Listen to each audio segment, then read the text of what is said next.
Hello and welcome to another episode of Football Talk Podcast. My name's Ozzie and I'm your host for today's show. Now it's the final match week before the World Cup begins.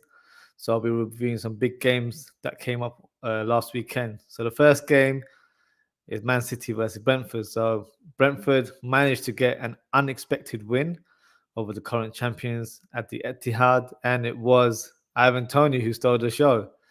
Now, he's been sort of talk of the town because he wasn't selected for the England World Cup squad. Personally, I think it was partly because there's a current investigation that involves him placing bets early in his career, which is unfortunate timing. Now, maybe someone scooped those sort of old tweets, or I don't know how they discovered that against him. But yeah, very unfortunate for him, as I feel like he would have done a great job for the England team. But he responded in positive fashion and he let his football do the talking. Brentford were very impressive, to be honest, especially from the first half. They were playing with a lot of pressing, a lot of aggression, and great intensity in their play. They took the lead as Ben Mee heads the ball towards Toney, kick, and Toney was able to head it over Edison to open the scoreline. Man City then get an equaliser with an exquisite volley from Phil Foden. I don't think he could have hit that ball any sweeter. Beautifully hit.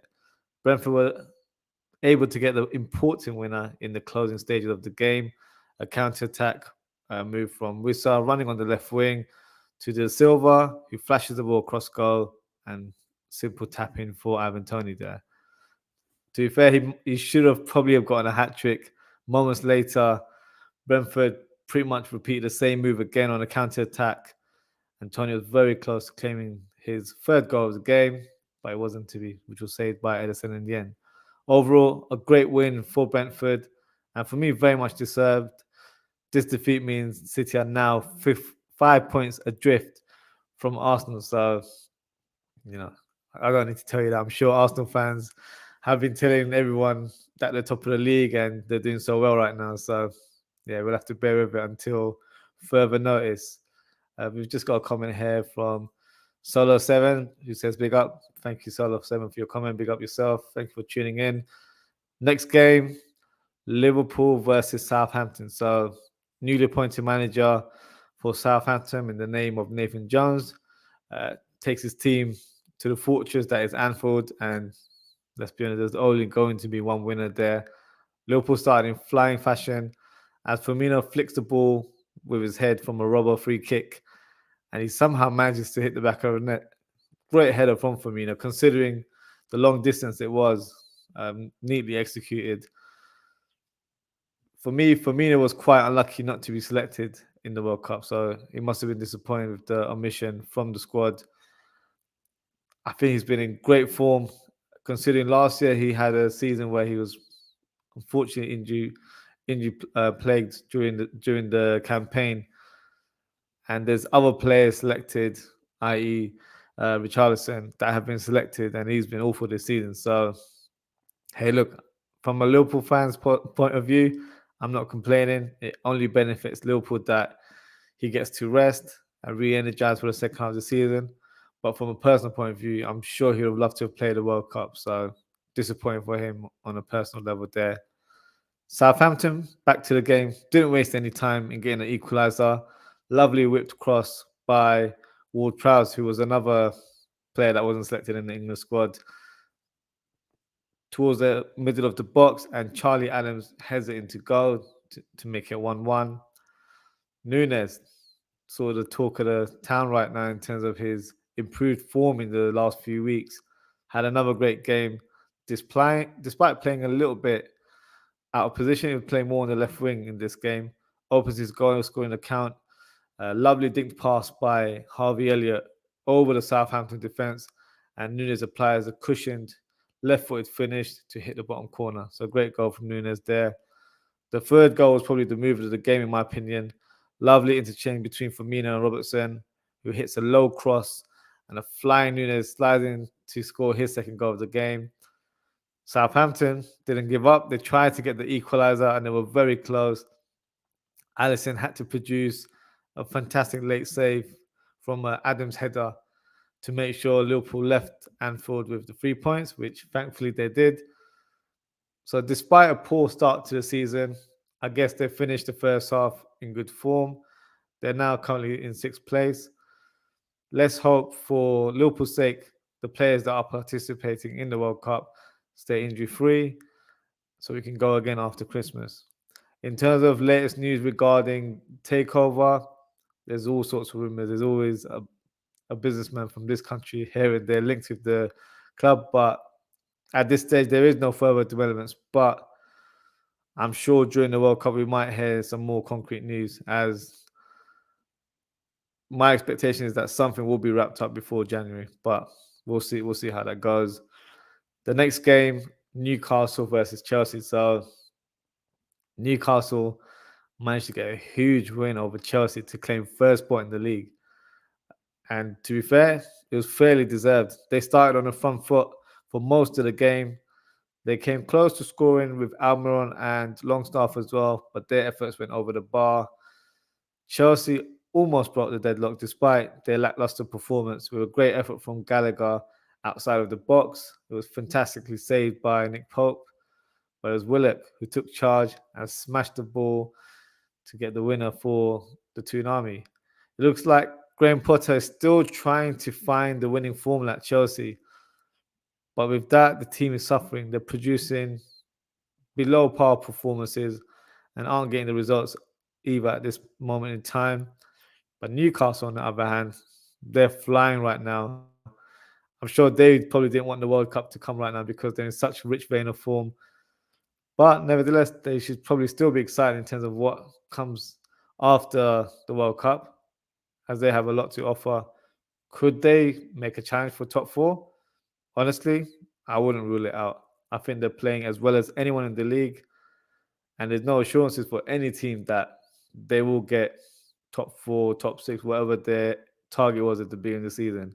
It's very much an open field right now, so who knows? Makes an exciting battle for top four, I guess, as the season commences. Next game, Tottenham versus Leeds United. For such a defense-minded team, Tottenham don't like keeping clean sheets, do they? That's another encounter where full of goals, and they were attacking from behind as well, but they managed to nick the win. The man in form for Leeds United, Somerville opens the scoreline with a great finish in the box. Kane gets the equaliser with a half volley from the corner. I think personally, Spurs were a bit lucky on this one, as the Leeds United keeper, Melier, was pushed by two players in the lead up despite punching the ball. So, yeah, VAR was asleep for that moment there. That decision for me pretty much fired up the crowd and the Leeds United team, as Rodrigo hits a great snapshot to take the lead. But Spurs get the equaliser with Kulusevski setting up Kane, who applies a finish from close range. Again, Spurs concede another goal. Tale of their story, isn't it? With Rodrigo, who was in great form this game, claiming his second goal with a lovely left-footed strike into the bottom corner. But it was a surprising match winner, in my opinion. Bentancur, who's normally known for his defensive duties there, grabbed the headlines as he strikes the ball from the middle of the box. Slight deflection for the first goal, and he gets a second goal as well with a tap-in. So overall, Tottenham got the win, but they don't seem to be in control of the games that they're playing. They show the fighting spirit, which is something you like to see in your team, but not on every fixture. So nevertheless, they're still fourth in the league right now. So positive in terms of where they are in the league, but they need to improve their performance going forward, in my opinion. Next game, Wolves versus Arsenal. Another new manager in the name of Lopetegui, who takes charge in his first Premier League game for Wolves. Wolves possibly should have had a penalty in the first half, as Saliba fouls Guedes in the box. Again, VAR seemed to be asleep on that one as well. Didn't catch that at all. Guedes did have another chance as he goes through on goal, but he hits it high and wide. Gabriel Jesus had a couple of chances, but fails to convert. I think he has been a good sign. I know a lot of people are lauding all sorts of plaudits about him being one of the best signings of the season. He's he's definitely changed the level of play at Arsenal, but for me, he's very inconsistent in front of goals. So if Arsenal are to be considered as serious title challengers, he needs to improve his finishing, as a lack of goals will definitely play a part going forward. So yeah, overall play, he's very good, but I think he needs to definitely work on his finishing there. But having said that, he played a part in the opening goal as he threads the through ball to Fabio Vieira, who then cuts in a clever pass to Odegaard, and he pretty much scores an open goal there. Odegaard gets his second goal as he smashed it in with a half volley from a corner. So overall, a great win for the Gunners as they remain top of the league. I was looking at stats earlier on, and teams that are normally top of the league at this stage of the season normally go on to win the league. So a little bit of a positive omen there for Arsenal fans. So yeah, for me, still a long way to go. See how it ends.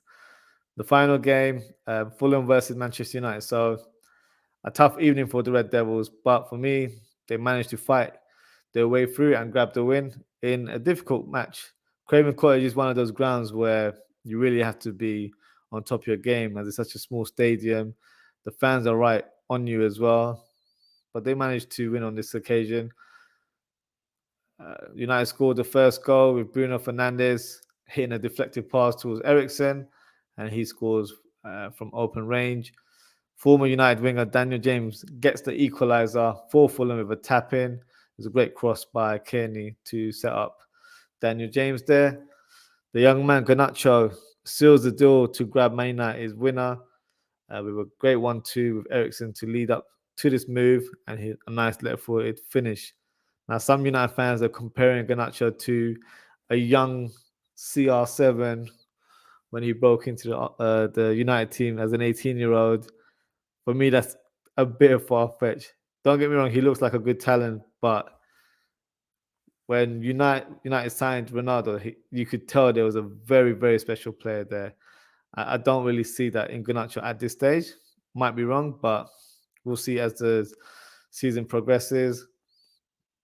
And speaking of Ronaldo, he seems to have broke the internet in the last few days with the short clips of his interview with Piers Morgan, revealing his distress at the club and how senior figures, including the coach, are trying to get rid of him. He also made some comments about the club that they haven't evolved since Sir Alex Ferguson has left the club. So now, as a neutral, I won't speak as a Liverpool fan because I'll just be smiling non-stop because I couldn't care less. But as a neutral, he has a point to some extent in terms of the club hasn't evolved. They've gone backwards, and despite the financial wealth and the financial power that they have with their owners, they haven't invested smartly in the right players. Now, I'll probably say Ronaldo comes into that same bracket for some because I think there was a bit more of a nostalgia with that signing, but was he the right type of signing at this stage of United's sort of path? I don't think it was. But you can tell he's fed up. He was trying to push for a move earlier in the summer. He doesn't feel valued. That might be more of an ego thing where, let's be honest, he's a winner. So for him to come to a Manchester United that are below par, underperforming, he's not used to playing for a team like that. And he's definitely not used to sitting on the bench. He even mentioned how surprised he was by Liverpool fans who actually played Manchester United after the sudden loss of his baby daughter. He said that the club showed no empathy and even accused him of lying about it, or they weren't aware of his daughter's death, which is a terrible thing to even say to someone. So for me, this interview was the final straw for Ronaldo. He wants to leave. So he wants to cut ties as soon as possible. I think he'll certainly leave in the January window. For United fans, a bit of a shame because, as I mentioned, it was a nostalgia signing. So there must be a bit of love lost in terms of his relationship with the club and the fans now. You won't be hearing any grown men saying "Sue" anytime soon, which is probably a bit of a relief. But United fans or everyone in general, drop your comments below. Let me know what your thoughts of the whole Ronaldo saga. Was he right to, you know, dish the dirt of how he feels and how the club are treating him? The interview, I believe, comes out tomorrow and Thursday. So I've got my popcorn ready. So let's see how the whole 90-minute unfolds, as it's a 1 hour and a half interview, which will be interesting. But so that's my match week 16 review. Before I conclude, I will announce the FPL Manager of the Week. So that goes to Daniel Afellay Domina. I can't say your team name because you're trying to get me in trouble here. But well done to you, Daniel. You've got 81 points, which is fantastic because a lot of the average points, I think, was around 50, 60. So you definitely surpassed everyone. You're doing really well in the league. But FPL pretty much on hold now, as there's no more Premier League until Christmas. But for Football Talk Podcast, doesn't stop us from creating any more content. I will be doing World Cup episodes, so please make sure to follow me on Instagram at ozzie.ftp, on Twitter at OzzieFTP for all the latest announcements regarding upcoming shows. I will be posting my team of the season so far on social media, and I will also post it on YouTube as one of shorts that they call it. So I'll do a shorts clip as well for you guys to view. So get involved, share your thoughts and comments. I know a lot of people might have disagreements with my selection, so it'll be interesting to see what you guys think. So yes, if you haven't already, please don't forget to like, comment, share, and subscribe. Don't forget to hit that notification bell. We'll be doing a lot of content for the World Cup. And that concludes the show for tonight. So thank you for tuning in. Take care, stay safe, and I hope to see you all very soon. Good night.